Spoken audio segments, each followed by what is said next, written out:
Hey everybody, this is Wayne and I'm back again with another video. Today I'm going to be talking about the Jomo Nautilus. Now, Jomo is a company, they have the Jomo Instinct, they're a company out of Singapore, and they've been doing IEMs for quite some time now. I had never actually heard of Jomo until SoCal Can Jam, where I sat down at the Music Tech booth, looked at this kind of almost gaudy, but yet still really pretty and unique looking set, heard it, fell in love with it, and actually, the following day after hearing the Jomo Nautilus, I was sitting at the Music Tech booth and somebody was kind of like, looking at all the other sets. He'd listened to, I think, the Aston Kerr Novus, heard a few other high-end sets, and was kind of like not feeling too impressed. And I was like, man, you got to listen to the Jomo Nautilus. It is a phenomenal set. It has a big, bold, like energetic take in music, and it's interesting, to say the least. And he actually came back to me later and was like, dude, you're 100% right. And, that's where we're at. The Jomo Nautilus is a one dynamic driver, two Sonian BCDs, and one 6mm microplanar set. Retails for about $800, and this was actually received from Music Tech. This is a review copy, so I'm actually going to be sending this along so other people can check it out as well. So you might see more material for the Jomo Nautilus after kind of a drought. I mean, I think there's 2 written reviews on HeadFi.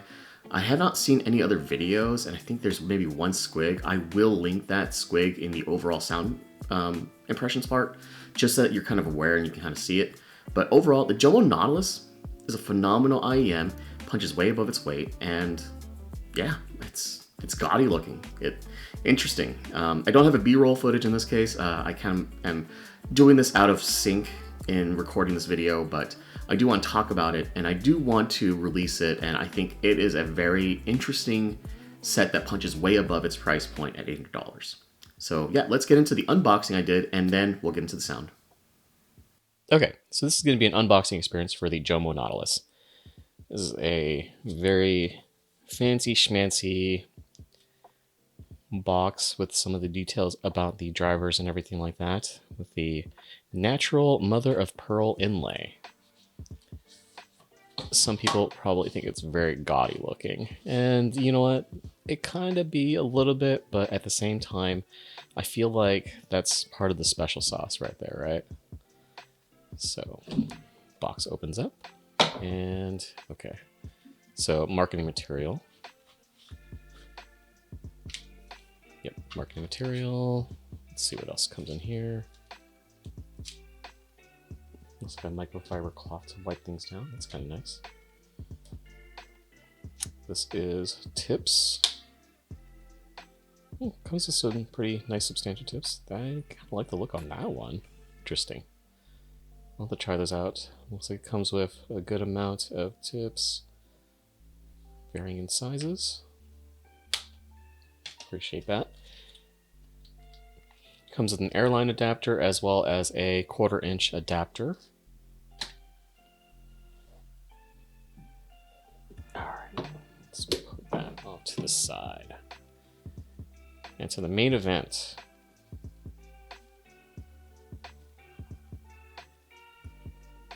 Comes with a little pouch to keep the IEM separate. And let's look at the cable real quick before I go to the rest. Okay, so it's a cloth cable.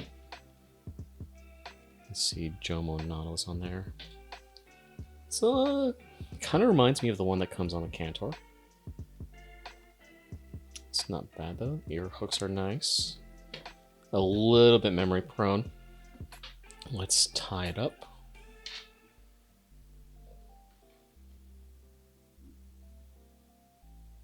Yeah, it's a little bit memory prone. It's a little bit stiff for my taste. I mean, it's not bad, but I've been very spoiled with the Vortex cables, so this is kind of like meh in comparison. Not the best stock cable, not the... I mean, the worst is subjective, but not the biggest fan. Let's get both of these out here first. There we go. Look at this gorgeous, unique looking IEM. Let's see the Jomo logo there, and then you see the, yeah, that looks very nice, the Nautilus icon logo. Metal, it has the 2-pin, a little bit of a vent on top. I always appreciate a good nozzle lip, so let's measure that, but it's actually not that big. About 5.9. Comfortably, I would say, yeah, about 5.9. It's pretty nice though. And that is the Jomo Nautilus unboxing experience. It looks very nice, very gold, very gaudy, but in a good way. There we go. That's the Jomo Nautilus. So how does a Jomo Nautilus sound? Bold. It is a very bold sounding IEM. And what I mean by that is it has such a very warm musical tonality to it, while at the same time being very detailed and analytical and incisive sounding. It has a good balance between the two. And what you're really getting, and I'm gonna go ahead and drop the squig right now so you kind of see it, but you're getting very good deep sub bass, very good punchy mid bass. The male vocals come off as very warm sounding, and it's excellent to my ears. Female vocals still sound phenomenal, and it's not too shouty. You are getting a bit more of that treble energy to kind of bring balance, and it is incisive sounding. So I've used incisive for microplanars before with the Duno Brain Dance, and what I think the Jomo Nautilus kind of sounds like is, it sounds like a brain dance without that mid bass tuck, and without losing that warmth in the mid-range. It punches way above its price point, and the BCD experience here is more on that subtle side, so it's kind of not trying to like rattle your skull in this case. It's more on that mid-range focus and providing that extra soundstage and clarity and detail and engulfing you in your music, while at the same time the microplanars are really incisive sounding. So overall, it's a good balance of both musical as well as analytical, and it's very much a unique experience in listening to music this way. So the bass for the Jomo Nautilus, the notes are very deep sounding. It has good elevation in the sub bass, and the punchiness in the mid bass really shines through in this case. I think it's a very balanced bass presentation. The BCDs aren't really playing in this case, so you are hearing more of the notes, you're getting a lot of engagement, a lot of details. It's very quick on the attack. The decay is not too slow, so where I would probably prefer a little bit more slowness to it, just so that I can like enjoy the deep notes a little bit more.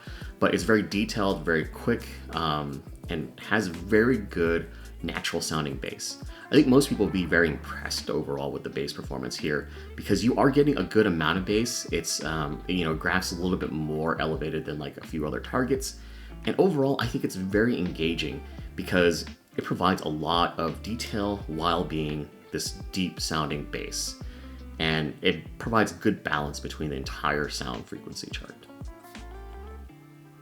So the mid-range for the Jomo Nautilus is where everything kind of shines. I think you're getting phenomenal instrument detail, guitar strings, piano. The BCDs are really playing in force here, so it's providing good note weight. The male vocals come off as adequately warm, not the warmest sounding, but it's there. It sounds phenomenal. The male vocals come off as very good. The female vocals have a good amount of air to it and very good quality and detail. It's never shouty. It provides good elevation, but it never gets to that point where it's like, what am I hearing? Like, it doesn't sound unnatural. Everything sounds very good timbre. And overall, I think the Jomo Nautilus nails it in the mid-range space.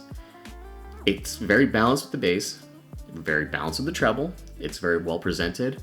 Nothing feels lacking. And overall, I think the mid-range is where the Jomo Nautilus shines the most. So the treble for the Jomo Nautilus, it's very incisive sounding. It can be sharp to certain ears. I feel like I have to preface this by saying that if you are treble sensitive, this is probably the part where you're like, I don't know if this is for me. But overall, it's very incisive sounding. There's a lot of air and energy. It's energetic. It's not too dark. It's more borderline bright, but that brightness is kind of needed to provide that like balanced W-shaped like sound signature in this case. And overall, I think like I enjoy how incisive it sounds because it's a different presentation. It doesn't get to the point where it's too grainy sounding, and it doesn't feel like it's just energetic for the sake of being energetic. Like there is some energy on the treble side. The overall details and airiness to it sound very good and natural. But again, if you are listening to tracks where you're expecting to like hear the sharpness of something, like it's there. It's not trying to be like safe at all. It's not overly energetic to where it's like, you know, again, treble murder my ears or anything like that. But if you are treble sensitive, this might be the part where you're like, I don't know if this is for me. Maybe I could tame it with like tubes or something like that. And, you know, we'll get into that a little bit later. But again, treble, energetic, very crisp, very incisive sounding. If you are sensitive to treble, this might be the part where you're like, I don't know if this is for me. But if you have a warmer source or something like that, that can actually help it exponentially. So the technical performance for the Jomo Nautilus is phenomenal. There is a good wide soundstage. The detail and instrument separation are very well done. Again, I think it's probably likely due to the implementation of the BCDs as well as the Microplanar that provides a lot of good detail, but everything like is properly separated. The soundstage is wide. The BCDs are kind of engaging and kind of keeping you engulfed in your music. And overall, I think it's a standout. It does very good jobs with the technical performance. Like, it's maybe not as resolving as like the Cantor is. It's maybe not as relaxed and overly wide as maybe the BGVP Phantom or the Terra, but it's playing right in those ranges. And overall, I think the Jomo Nautilus does a very good job of providing good separation. It's top notch and hitting way above its price point. So comparisons. I've listened to a few other IEMs in that similar ballpark range of price, including the Limeere's Terra, which is about $1,200, the Awful Cantor, a bit around that same ballpark range as the Jomo Nautilus, the Flip Ears Legion, and we also have the BGVP Phantom, the OG version, not the special edition. So how does the Jomo Nautilus compare to the other four? The Flip Ears Legion is still the best. I can't help it because it's like my favorite BCD and probably my favorite set under $1,000, but competes very well. So let's kind of break it down. The Jomo Nautilus against the Awful Cantor. The Cantor is going to be a little bit more resolving since that is an all BA set, is a lot more details, a bit more separation, probably a bit wider soundstage, but the Jomo Nautilus fits better in the ear and has better bass. And I think better warmth in the vocal range, and it's less dry sounding overall. More energetic and more engaging from a musical standpoint, and maybe not as analytical, but I think it competes with the Awful Cantor there. Against the Limeere's Terra, the Terra is a phenomenal IEM. I think the Jomo Nautilus has more engagement on the bass side. It sounds deeper, it hits harder, the BCDs are more engaging here. So overall, it comes off as livelier compared to the Terra. The Terra is a bit more relaxed sounding, still very natural sounding, but a bit more relaxed compared to the Jomo Nautilus. So I think the Jomo Nautilus is definitely a more engaging set. Against the BGVP Phantom, I think the Jomo Nautilus has better bass. The sub bass is deeper sounding, the mid bass punches hits harder. They both have BCDs in the mid-range to kind of target that, and I think the BGVP Phantom comes off as a bit fuller sounding and maybe a bit better on the mid-range, but it's very close, and the Jomo Nautilus takes it as far as the treble goes for incisiveness and just engagement and energetic sounding sound signature there. Against the Flip Ears Legion, I like the Legion more, but that is not to say that the Jomo Nautilus is not good. It just comes down to what you're looking for.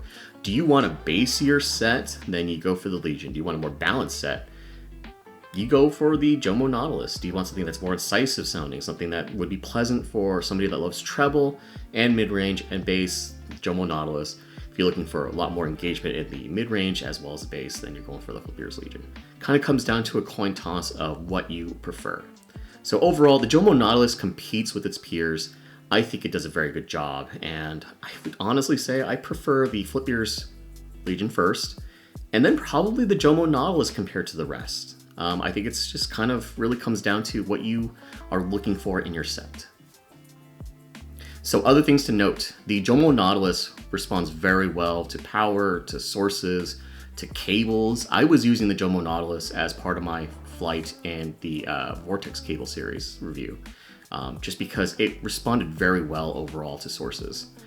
It works really well for like a warmer, like tube type of DAC amp. Like honestly, I think it works really well with tubes and provides a good amount of that like controlled treble at that point when you're using tubes, and more warmth overall, sounds more pleasant to my ears. You can use a more neutral source. It works really well. It just kind of comes down to how you want to tailor your sound, because Jomo Nautilus responds very well according to whatever you're using, whatever you're putting it through. Like, you know, I used my JDS Element 4, sounded exactly that balanced, more incisive treble. I put it through tubes like the Muse M5 Ultra and the Cayenne N3 Ultra, and that provided more warmth, which balanced out the treble a little bit more, contained a little bit of that incisiveness, but didn't take away the details. Like, it still remained very detailed. It just kind of scaled it back a little bit and presented more of that relaxed listening that some people might prefer. Responds very well to that. I think the volume listening here works really well with that moderate to moderate high. I probably wouldn't put it through a higher volume listening unless you are using a warmer source. And I think as far as a library goes, it works for almost any genre. I was using it for rock music, for jazz, for orchestra, for hip hop. Nothing really stood out as being not like a good mixture of sound for me. Like, I think it works really well for rock music, for female vocals, male vocals, instruments, orchestra, anything you might throw at it. The Jomo Nautilus handles it very well. So again, if you're looking for that balanced sound and you want a good amount of everything to be done very well, like that's where the Jomo Nautilus really shines in this case. It works for any library. So, in conclusion, the Jomo Nautilus is a phenomenal IEM. In the package of $800, you get a very good cable, you get a very good IEM that is that balanced W sound signature that has good vocals, both male and female, good instrument details, the engagement of the BCDs, the dynamic driver and the bass that's very hard hitting on the sub bass, very punchy in the mid bass. You get very good treble energy from the DD and the Microplanar. And overall, it's like a very nice, bold sound signature. Finds that balance between being a musical set as well as an analytical set very well. It toes that line, and I think it's a very good IEM. Very successful in what it's trying to present. So overall, I give the Jomo Nautilus a 4.5 out of 5, just because of the overall sound signature in the package is punching way above its price point, and I think it's a phenomenal IEM. If you're on the market, check it out from Music Tech. Shout out to them for the reviewer copy that is going to be sent out to a few other people to check out. And yeah, that's it. All right, peace out. Bye, guys.